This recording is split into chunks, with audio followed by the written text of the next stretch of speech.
성경 봉독 요나서 함께 읽겠습니다.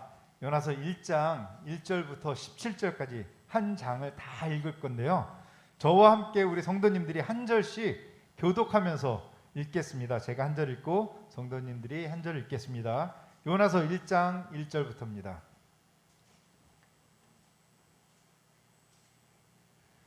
여호와의 말씀이 아미떼의 아들 요나에게 임하니라. 이르시되 너는 일어나 저 큰 성읍 니느웨로 가서 그것을 향하여 외치라.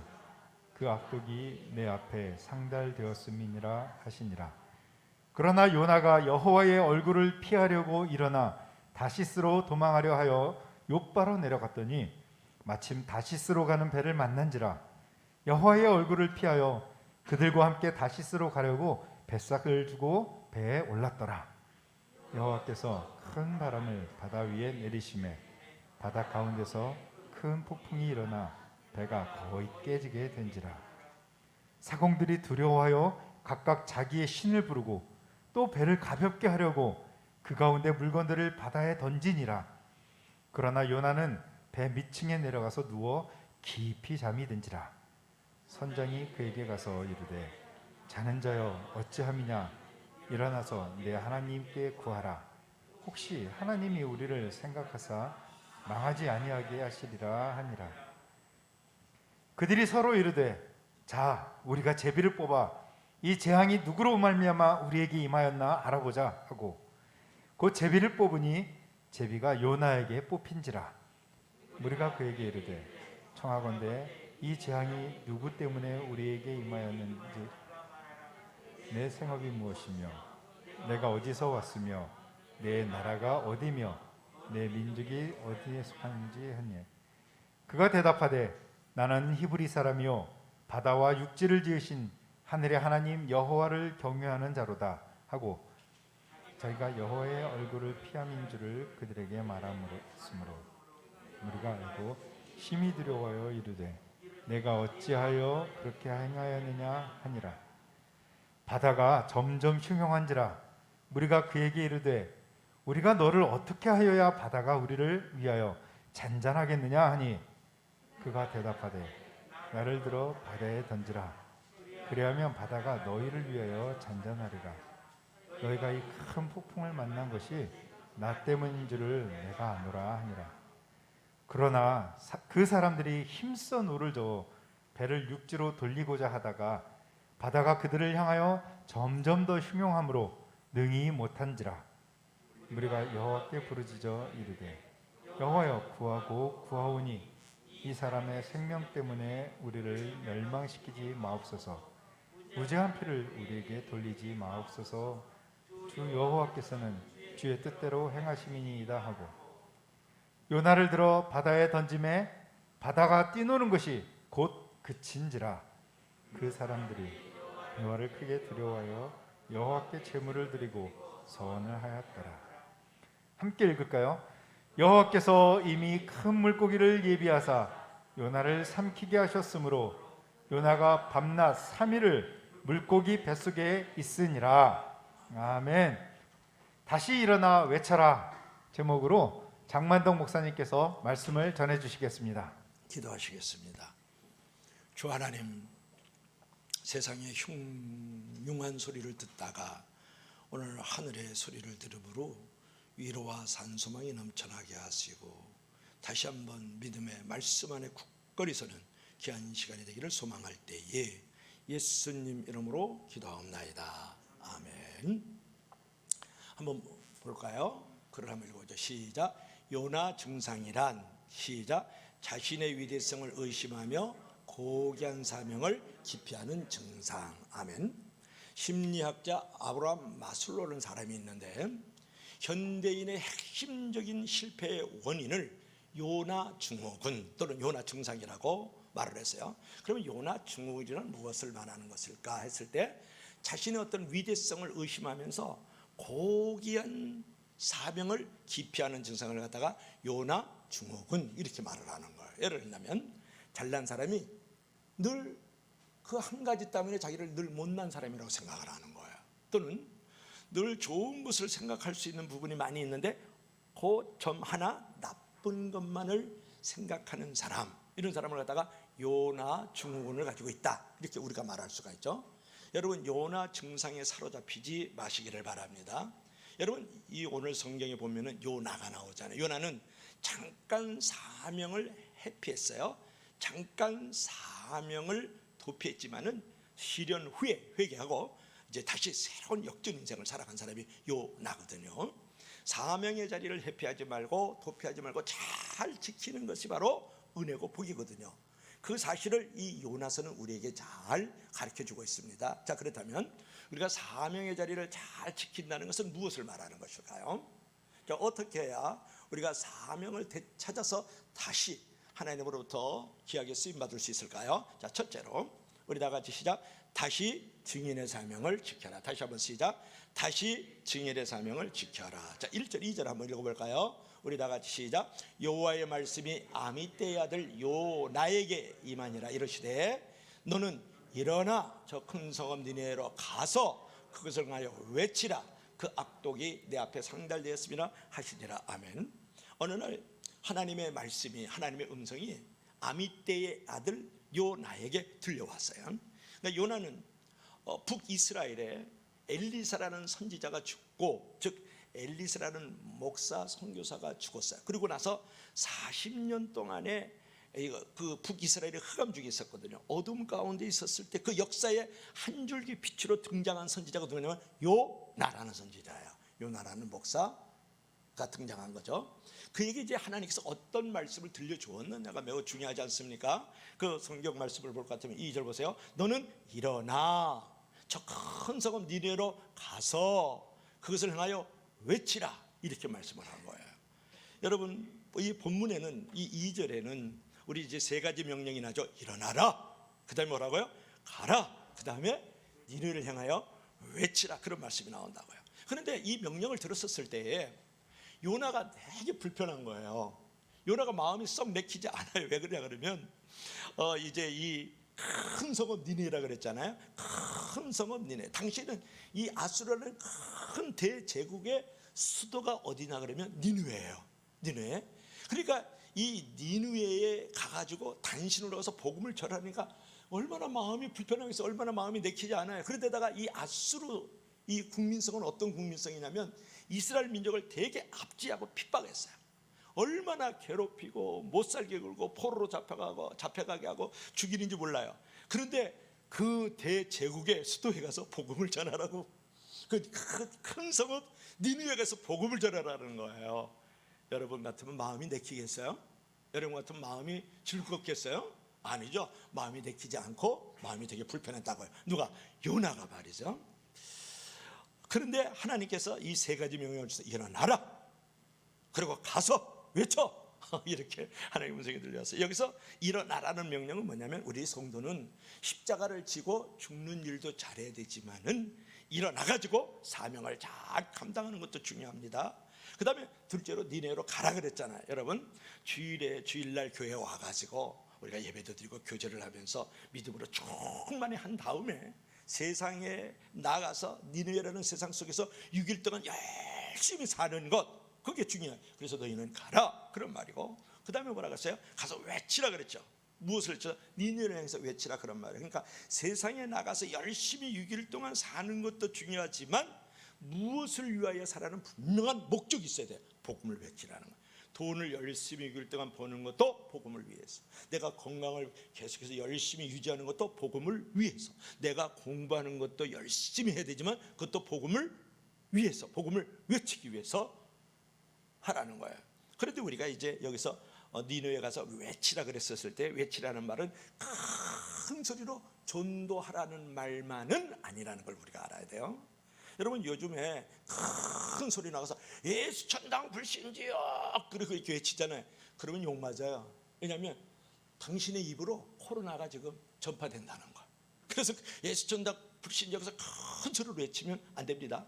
그리고 전도지를 나눠주거든요. 지금도 전도지를 지금 나눠주는 사람들이 있거든요. 전도를 나눠주면 코로나가 당신의 전도지를 통해서 전도 앤 오염된다고 생각을 해요. 그러니까 큰 소리로 복음을 외치는 것만 중요한 것이 아니고 우리가 소리 없는 증인이 중요하다, 소리 없는 전도자가 중요하다는 거예요. 그러니까 내가 소리 없이 증인의 삶을 잘 살아들임으로써 누군가 하나님이 믿고 싶어지는 그런 상황을 만든다든지, 내가 소리 없는 그런 증인이 되어가지고 누군가가 교회에 나오고 싶어지게 만드는 거, 내가 소리 없는 증인이 돼가지고 누군가 기도하는 마음이 생기게 하고, 우리 가정도 저 소리 없는 저 증인을 보니까 우리도 예수 믿어서 행복한 가정을 만들어야지, 이런 마음이 들게 하는 그런 소리 없는 증인들이 지금 중요하다라는 거예요. 그게 어떻게 생각하면 소리 없는 큰 외침이고 소리 없는 큰 개혁인 줄로 믿을 수 있기를 바랍니다.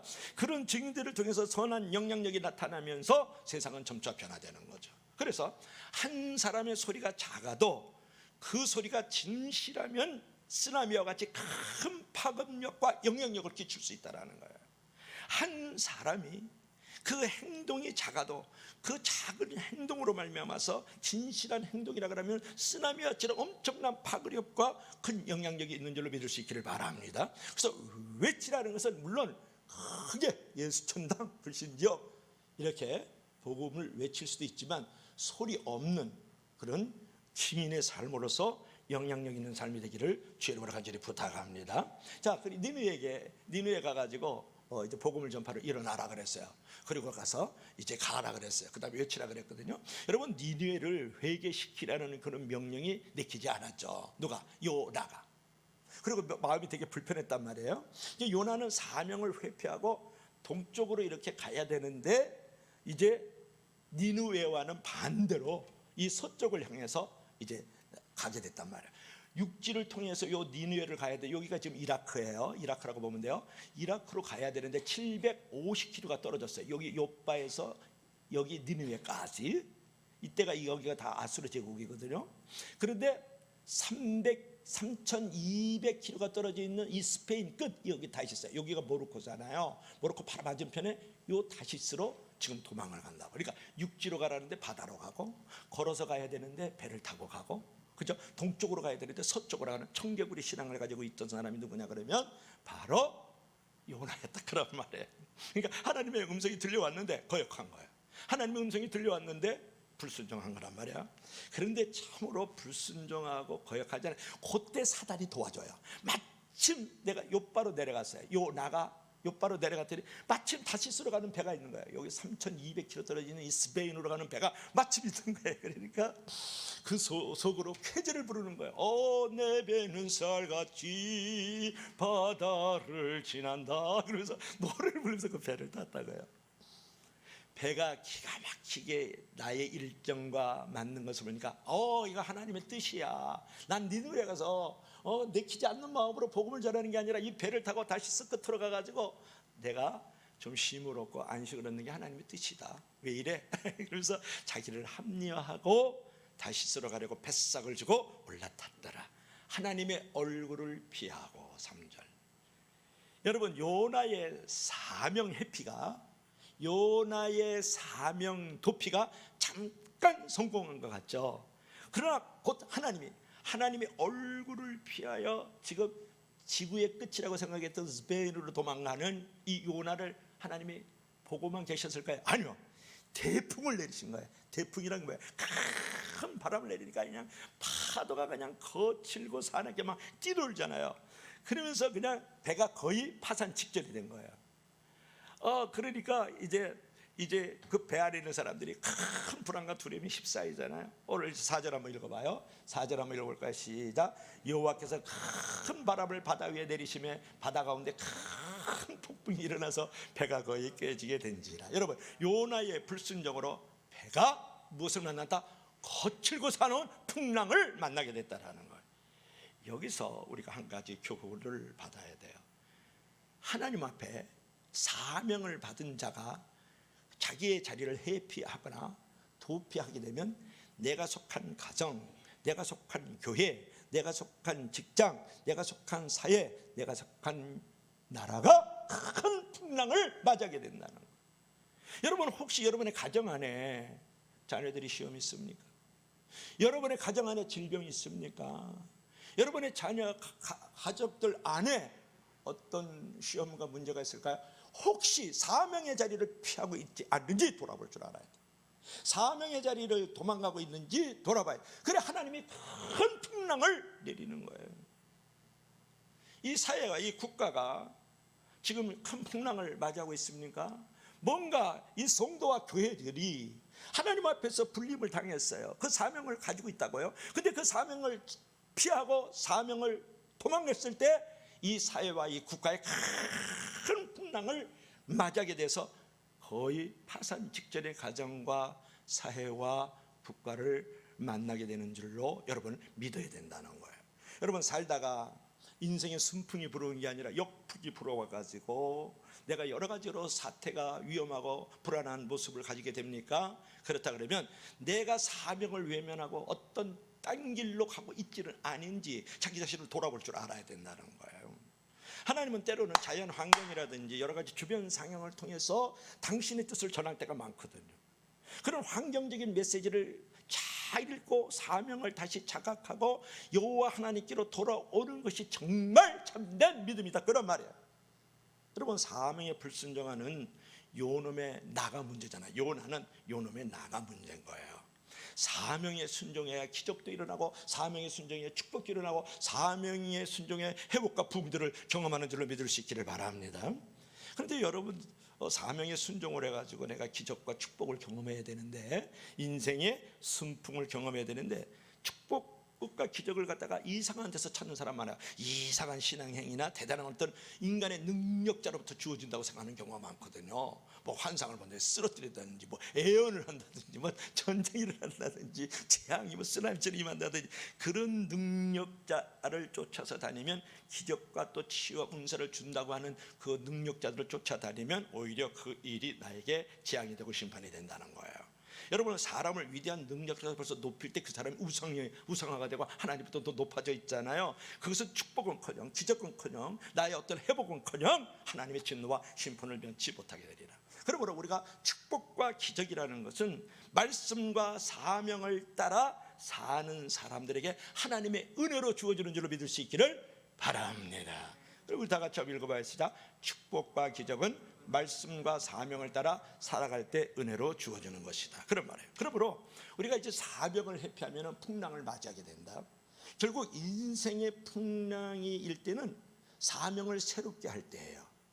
그래서 내가 어떤 풍랑이 다가오면 기도의 자리로 다시 돌아가야지, 내가 다시 말씀의 자리로 돌아가야지, 내가 다시 봉사의 자리로 돌아가야지, 내가 다시 전도의 자리로 돌아가야지, 그러면서 내가 있는 자리로 돌아갈 수 있는 사명을 새롭게 할 때 그 풍랑이 잠잠하게 되고 인생의 역풍이 순풍으로 만들어진다는 거예요. 여러분 어떻게 생각하세요? 그런데 내가 이제 어떤 사람은 그래, 내가 기도의 자리 잘 지켜요, 예배의 자리 잘 지켜요. 그런데 나에게 풍랑이 계속 일어나는 이유는 뭐죠? 이런 시련이 있는 것은 무엇입니까? 여러분 그건 좋은 징조예요. 내가 지금 사명의 자리를 잘 지키고 있어요. 기도의 자리 잘 지키고 예배의 자리 잘 지키고 있어요. 오늘 연휴니까 성도들이 지금 산으로 들러 막 1박 2일로 다 놀러 가서 지금 자리가 비어있는 부분이 있지 않습니까? 자, 그렇다 그러면 여러분 보세요. 내가 오늘도 예배의 자리에 나오는데 이런 시련은 왜 왔어요? 이렇게 우리가 물어볼 수 있어야 돼, 하나님께. 그것은 뭐냐 그러면 하나님이 나에게 주시는 시련을 당한 것보다 몇 배로 더 보상으로 갚아주기 위해서, 몇 배로 더 보답해 주시기 위해서 잠깐 우리에게 시련을 허락하여 주시는 줄로 믿을 수 있기를 바랍니다. 그래서 결국 그 시련 속에서 역전 인생을 만들어가고 나의 삶의 자리에 승리의 축복을 가져다 준다는 믿음을 가져야 된다는 거예요. 자, 요나는 이제 하나님의 명령에 이제 불순종해서 큰 풍랑을 만났잖아요. 결국 그 풍랑을 통해 가지고 다시 사명을 되찾았다, 그런 말이잖아요. 그러니까 요나가 없어도 얼마든지 하나님은 다른 사람을 통해서 니느웨라는 큰 그 도시에 복음을 전해가지고 다 예수전당 불신지역에서 다 구원을 받게 할 수 있었지만은 그 시련을 통해서 요나에게 다시 기회를 주었다. 여기서 우리가 생각할 것은 뭐냐면 그런 의미에서 인생의 풍랑도 축복이다. 따라합시다. 인생의 풍랑도 축복이다. 여러분 인생의 풍랑이 다가오면은 다시 사명을 주시려는 하나님의 사랑의 표식이라고 생각을 해야 돼. 여러분 인생의 풍랑이 다가오면 다시 하나님께서 나에게 축복을 주시려는 하나님의 사랑의 증표다, 이렇게 생각할 줄 알아야 된다는 거예요. 우리 다 같이 한번 읽어봐요. 시작.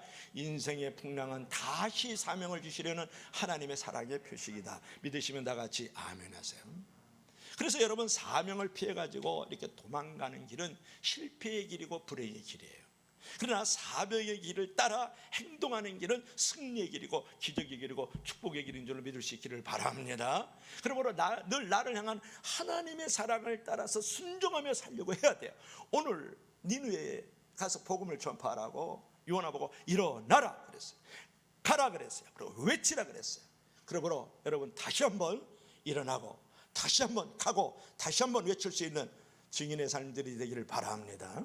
자, 마지막 두 번째로는 우리가 사명의 자리를 되찾기 위해서 다시 사명의 자리로 가기 위해서 어떻게 해야 될까요? 다 같이 시작.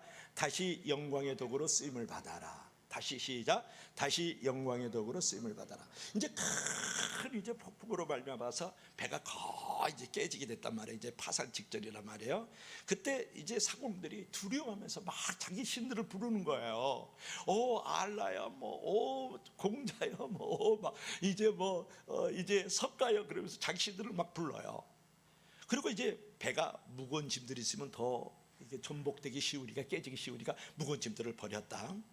그 난리통에서 요나는 지금 배 밑층에서 이제 잠을 자는 거예요. 세워라 내어라 개털같이 많은 세상, 바닷가에 모래같이 많은 세상, 이럴 때 좀 잠 좀 자지 하나님이 어디 있냐, 내가 하나님 이거 배 밑층에 있는 거 모를 걸 그러면서 잠을 굴굴 지금 자고 있었다. 그게 5절 말씀이거든요. 근데 이제 선장이 보니까 지금 배 밑층에서 이제 요나가 아주 그냥 쿨쿨 그러면서 이제 잠을 자고 있잖아요. 요나를 발견하고 말해. 자는 자여 어찌 비냐? 내 하나님께 구하라. 혹시 하나님이 우리를 생각하사 망하지 아니하게 하시리라. 6절. 저는 그 말씀이 은혜가 됐어요. 야, 불신자였던 이방인이었던 선장조차도 지금 요나가 배 밑에서 잠을 자고 있는데 기도 좀 해달라는 거예요. 우리 배가 지금 깨어져 망하게 되었으니까 혹시 신앙을 갖고 있는 거거든. 선장이 혹시 우리를 살려줄 줄 모르니까 제발 기도해 줄 수 없어 라고 지금 선장이 배 밑에서 잠을 자고 있는 요나에게 지금 간구하고 있다고요. 외치고 있다고요. 저 같으면요 절대로 그냥 안 놔둬요. 노 있죠, 노를 갖고 가가지고 요나 잠자는 걸 깨워서 곤장을 한 3,000대를 쳤을 거야. 그만 죽여버리지. 너 왜 잠자고 있어 지금? 다들 지금 죽는다고 아우성인데 넌 밑에서 잠만 자냐 너? 그럴 때 근데 선장이 믿음이 좋아요. 얼마나 좋은지 몰라요. 선장은 예수를 믿는 사람이 아니잖아요. 그런데도 요나 보고 좀 기도 좀 해줄 수 없어? 우리가 배가 깨져서 망하게 되었다. 여러분 오늘 여러분의 가정이 깨어져서 망하게 됐습니까? 아니면 이 사회와 이 국가가 깨어져서 망하게 되었느냐고 물어보는 거예요. 그러면 예수를 믿지 않는 사람들도 그들의 보이지 않는 아우성이 있어요. 여러분 당신들은 지금 하나님을 믿지 않아요? 하나님께 기도해서 이 사회가 이 국가가 망하지 않도록 도와주세요 라는 소리를 들어야 된다는 거예요. 여러분의 가족 안에 아직 깨어져서 좀 어려움 겪고 있습니까? 여러분의 직장과 사업 안에 깨어져서 좀 어려움을 겪고 있느냐고 물어보잖아요. 그러면 내 가족들 가운데에서 내 직장이나 사업처 안에 있는 사람들이 이 선장처럼 혹시 우리를 망하지 않게 할 수 있으니까 기도 좀 해주세요라는 그들의 보이지 않는 들리지 않는 아우성을 들을 수 있어야 된다. 영적으로 둔감해지면 그런 거를 듣지를 못해, 깨닫지를 못한다 그런 말이에요. 여러분 어떻게 생각하세요? 이방인의 선장은 많은 신에게 많이 기도하면 폭풍이 물러갈 줄로 생각하고 요나에게도 내 하나님께 구하라 이렇게 말씀을 하고 있잖아요. 이런 신앙을 여러분 본받아야 되지 않을까? 여러분 인간은 강철 영혼도 아니에요. 인간은 강철의 몸을 가지고 있는 것도 아니라고요. 큰 문제 앞에 서면 모든 인간들이 다 불안해요. 모든 인간들이 다 두려워합니다. 그럼 우리가 무릎을 꿇고 기도할 수 있어요. 그런데 중요한 것은 선장은 폭풍이 물러가는 기도만을 요청을 했다고요. 그러나 기도의 궁극적인 본질과 그 목적은 인생의 폭풍만 물러가는 게 기도의 본질은 아니에요. 여러분, 기도를 해달라고 지금 선장이 요청하고 있는데, 기도의 본질과 목적은 뭐냐면 기도하면서 내 마음이 어떤 상황에서 안정감을 찾는 게 진정한 기도자예요. 그뿐만이 아니고 기도를 끝마칠 때쯤 되면은 하나님께서 이런 상황도 허락하셨다는 하나님의 섭리를, 경륜을 인정할 줄 아는 사람이 진정한 기도의 본질과 목적을 갖고 있는 사람이에요. 그뿐만이 아니고 내가 기도함으로 말미암아서 삶의 환경은 그대로 있다 할지라도 평안 가운데 감사하고 더 나아가서 멋지게 다시 일어나서 다시 시도하고 행동할 줄 아는 자리까지 갈 때가 진정한 기도의 응답이고 진정한 기도의 인격인 줄로 믿을 수 있기를 바랍니다. 선장이 기도해달라는 건 참으로 좋은 일이었어요. 그러나 선장은 폭풍만이 물러가기를 원하는 기도를 드렸거든요. 저와 여러분들은 멋지게 다시 일어나서 하나님께 감사하고 찬양하면서 모든 삶에서 평안함을 누릴 뿐만 아니라 다시 일어나서 다시 멋지게 행동하는 믿음으로 서는 것이 진정한 기도의 응답이고 기도의 인격인 줄로 믿을 수 있기를 바랍니다. 여러분, 시도가 뒤따르는 기도가 참된 기도라는 거예요. 행동이 뒤따르는 기도가 참된 기도라는 거예요. 실천이 뒤따르는 기도가 바로 참된 기도인 줄로 믿을 수 있기를 바랍니다. 이제 본문에는 이제 요나가 이제 니느웨로 가라는 하나님을 이제 명령을 외면하고 반대 지역인 지금 다시스로 가는 배를 탔다가 풍랑을 만났잖아요. 거칠고 사납게 뛰는 노를 만나게 되는데, 그래서 이제 결국은 하나님께 이제 다시 쓰임 받는 길이 된단 말이에요. 여러분, 요나처럼 내가 다시 쓰임 받기 위해서는 어떠한 믿음의 태도를 가져야 되느냐가 매우 중요한 부분이 있어요. 첫째로는 뭐냐 그러면 자기 연약함을 인정하라. 한번 따라하세요. 자기의 연약함을 인정하라. 자기의 가진 것을 희생하라.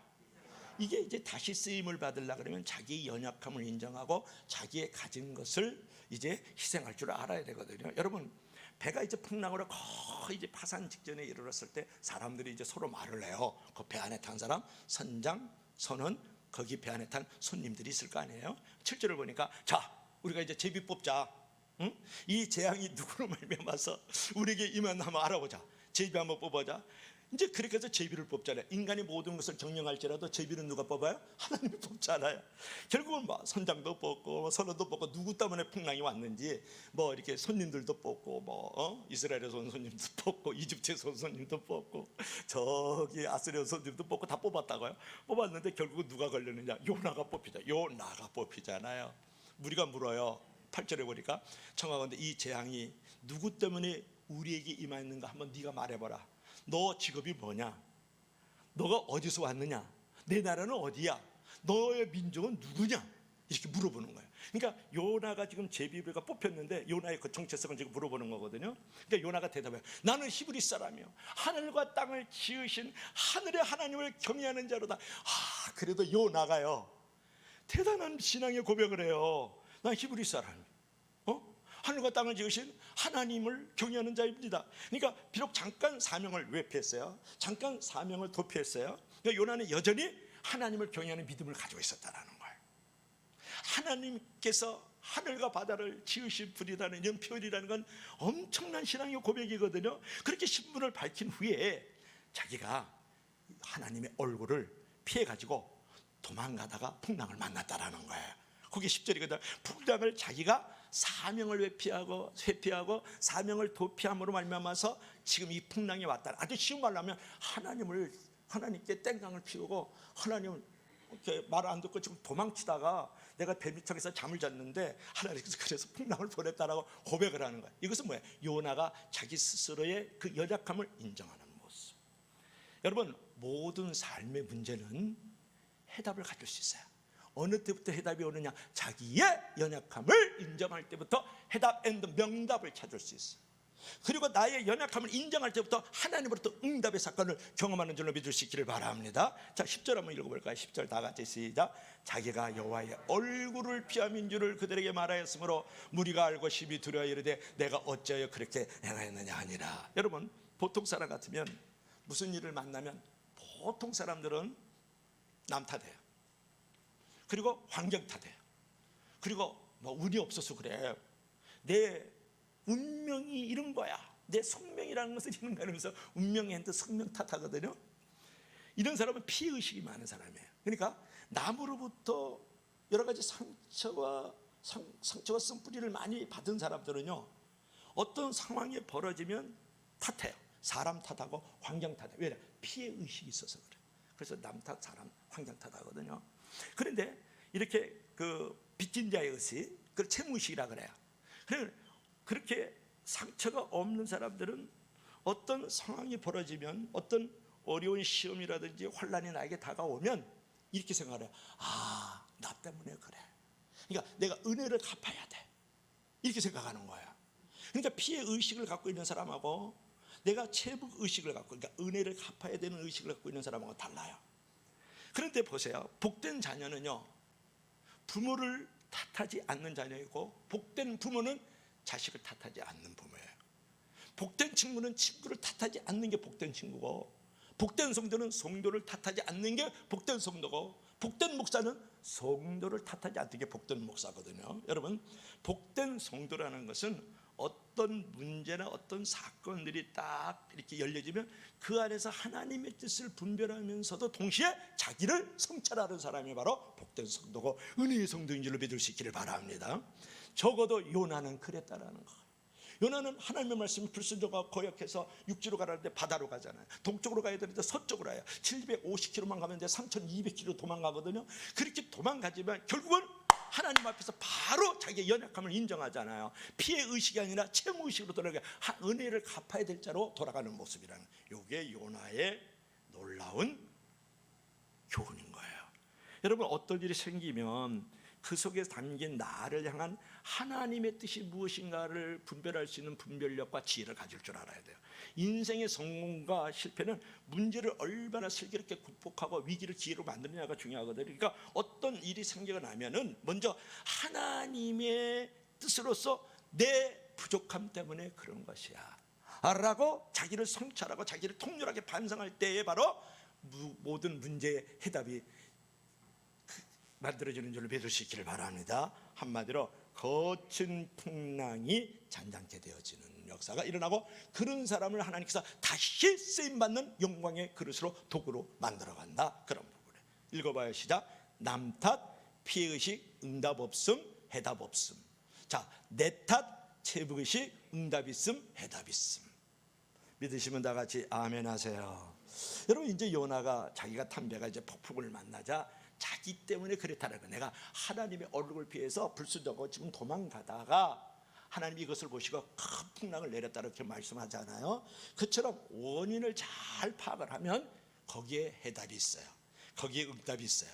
거기에 인생의 명답을 찾는 줄로 믿을 수 있기를 바랍니다. 그러니까 문제가 생겼을 때 내 탓이거나 내 탓도 있는 줄 아는 것이 문제 해결의 최적의 길이고 최선의 길이고 다시 쓰임받는 길인 줄로 믿을 수 있기를 바랍니다. 그리고 내가 다시 하나님의 영광의 도구로 쓰임을 받으려고 그러면 자기가 희생을 하려고 해야 돼요. 자기의 희생의 십자가를 짊어지고 자기 희생의 십자가에 달리고 자기 희생의 십자가에 죽어야 되거든요. 자, 요나의 그 진솔한 고백을 이제 듣거든요. 내가 하나님 얼굴 피해서 도망가다가 그일로 말면서 폭풍 내렸어요. 다 내 탓이에요. 자기 연약함을 인정을 했죠. 그러니까 거기에 탔던 그 선원들이라든지 그 손님들이 하는 말이 내가 어찌해서 그렇게 행했느냐. 그리고 하나님을 경외하는 마음을 가지면서 요나에게 이제 더 이상 책임을 묻지 않았어요. 저 같으면 요즘의 성품들 같으면요, 요나 집단 폭행에서 이제 폭행치사가 됐을 거예요. 죽었을 거예요. 근데 거기에 탄 동료들이요, 되게 의식 있는 사람들이에요. 정말 폭행치사를 시켜버렸을 때도 더 이상은 이제 묻지도 않아요. 그리고 배 아래 탄 사람이 요나보다 안 믿는 그 사람들이 어떨 때 보면 또 훌륭하잖아요. 그런 부분이 또 동료의식이 있는데 때가 되면 한번 말씀을 나누고요. 요나가 이제 그런 부분을 보니까 하나님을 경외하는 마음을 가지고 있는 요나에게 이렇게 물어봐요. 우리가 너를 어떻게 해야 바다가 잔잔하겠느냐, 이렇게 물어봐요. 요나가 지금 잠자리에서 지금 일어났는데 그러니까 요나가 엄청난 대답을 합니다. 나를 들어 바다에 던지십시오. 그리하면 너희를 위하여 바다가 잔잔하여지리라, 파도가 그치리라.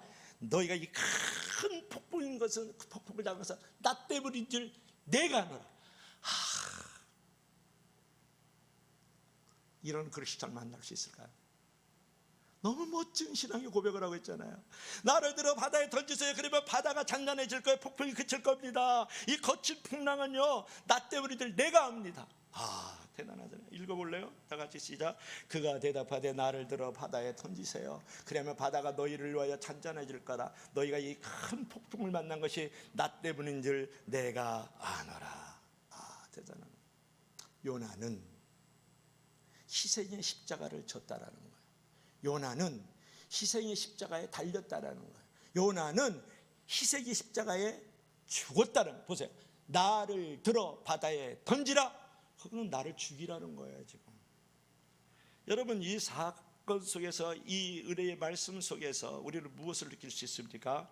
여러분의 가정에 풍랑이 일고 있습니까? 여러분의 직장과 사업에 풍랑이 일고 있습니까? 여러분의 사회와 국가 속에 풍랑이 일고 있느냐? 여러분의 자녀들 속에 풍랑이 일고 있을까요? 여러분의 지금 삶의 환경 속에서 풍랑이 일고 있습니까? 그러면 이것이 나 때문인 줄 알아야 돼요. 남 탓하지 마세요. 환경 탓하지 말라고. 나 때문인 줄 알아야 돼요. 나를 십자가에 달리게 하고 나를 십자가에 죽어지게 하면, 즉 내가 희생하고 내가 죽고 내가 십자가를 짊어지면 그때부터 나의 풍랑이 잔잔하리라. 우리 가정이 잔잔해질 수 있어요. 여러분의 직장과 사업도 잔잔해질 수 있다고요. 여러분의 삶의 환경도 잔잔해지는 줄을 믿을 수 있기를 바랍니다. 여러분, 요나의 폭풍의 시련이 자신이 때문인 줄을 인정하고 자신을 바다에 던지라고 하잖아요. 얼마나 놀라운 책임감과 희생정신인지 몰라요. 사진 한번 볼래요? 사진을 봐요.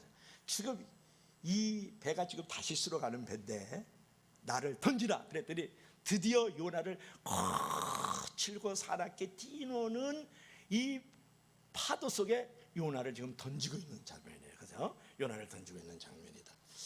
여러분, 여기서 요나의 그 놀라운 책임감과 희생정신을 발견할 수 있고, 요나가 여기서 변화되는 모습을 발견할 수 있는 거예요. 하나님을 거역했던 사람이 하나님 앞에 지금 충성된 모습으로 돌아오는 것, 하나님 앞에 불순종했던 사람이 순종하는 모습이거든요. 여러분, 세상에서 가장 위대한 기적은 뭐냐 그러면 이기적인 사람이 희생적인 사람으로 변화되는 것, 이게 가장 큰 변화예요. 가장 큰 기적이다. 안진병이 일어서고 뭐 죽은 자가 살아나고 말이죠. 가난한 자가 말이지 이제 부자가 되고 말이죠. 없는 것이 있게 됐다고. 그게 변화가 아니고 그게 기적이 아니라고요. 진정한 기적은 뭐냐? 요나의 변화인 거예요. 그 이기적인 사람이 희생적인 사람이 됐다고요. 십자가를 벗어버렸던 사람이 십자가를 짊어지는 사람이 되잖아요. 내가 펄펄 뛰는 살아있는 사람인데 나를 지금 죽여달라고 그러는 사람. 이런 요나의 위대한 변화의 기적을 저와 여러분들이 체험하기를 주의 이름으로 간절히 부탁합니다. 그러니까 여러분이 기적과 축복을 경험한다는 것은 없는 것을 잊게 하고 안전병이 벌떡 일어서는 그만이 기적과 축복이 아니고, 요놈의 나가 이기적인 나가 희생적인 나가 되는 거. 펄펄 살아 뛰면서 잘난 척하던 나가 철저히 죽고 주님만을 앞세우는 사람이 될 때가, 그게 정말 위대한 변화죠. 여러분, 세상에서 가장 위대한 표적은 이제 사람이 변화되는 기적이거든요. 보세요. 예수님을 만난 사람 다 변화되잖아요. 베드로 한번 볼까요?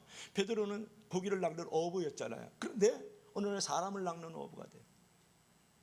여러분 보세요.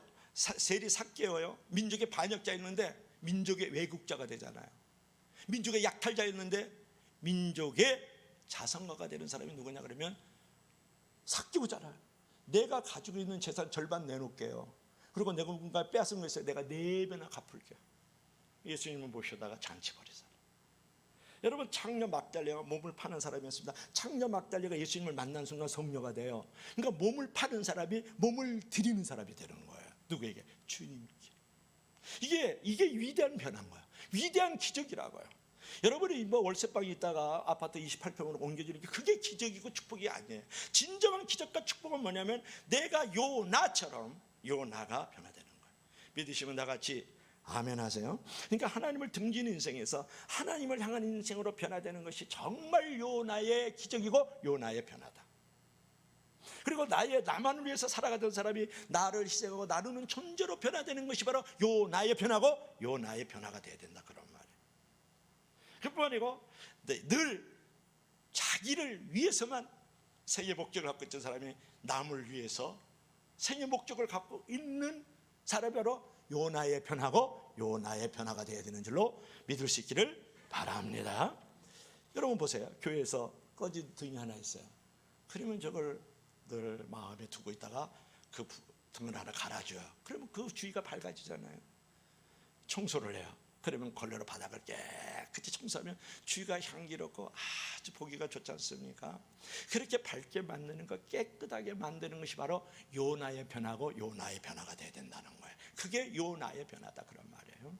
여러분, 도요새공원, 한림공원 같은 데 어르신들이 먹을 것도 줍니다. 청소도 합니다. 마스크도 주고 음료수도 주자요. 또 내가 이제 6월 둘째 주부터는 이발까지 해주기로 했어요. 제가 이발을 스스로 많이 하는데 이발도 시켜주기로 했어요. 이발 기구를 내가 샀거든요.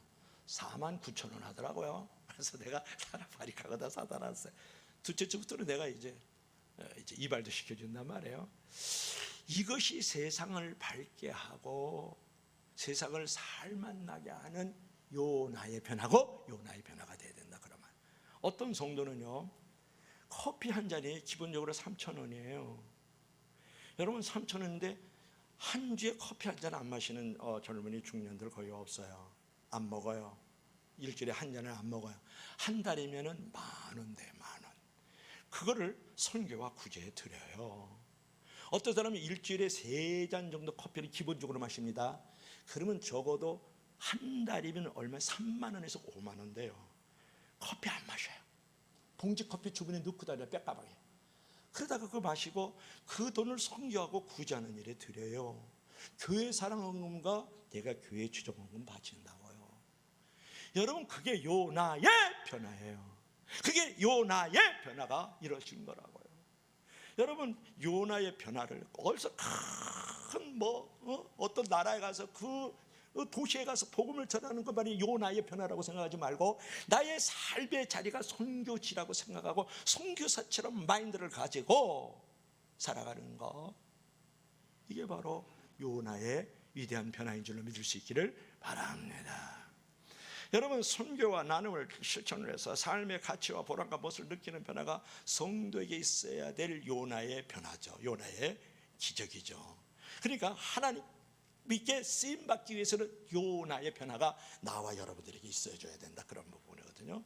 이제 그런 변화가 있을 때 세상 사람들에게 기쁨과 감동을 주는 사람이 되어지고 하나님 앞에 다시 쓰임받, 리폼 되고 리바이벌 되고 리모델링 되고 리레커버리 되는 거예요. 그래서 하나님 앞에 쓰임을 받는 거거든요. 여러분, 이 세상적인 것을 추구하면서 혼자 잘 살려고 하고 내가 속한 집단만 잘 살려고 하지 말고 함께 잘 살고 함께 바로 살 줄 알아야 되는 줄로 믿을 수 있기를 바랍니다. 이것이 바로 요나가 이기적인 요나가 희생적인 요나가 되고 하나님을 거역했던 그가 하나님 앞에 이제 충성된 조로의 요나의 변화지만 그런 변화가 바로 요나의 변화다, 그런 말이에요.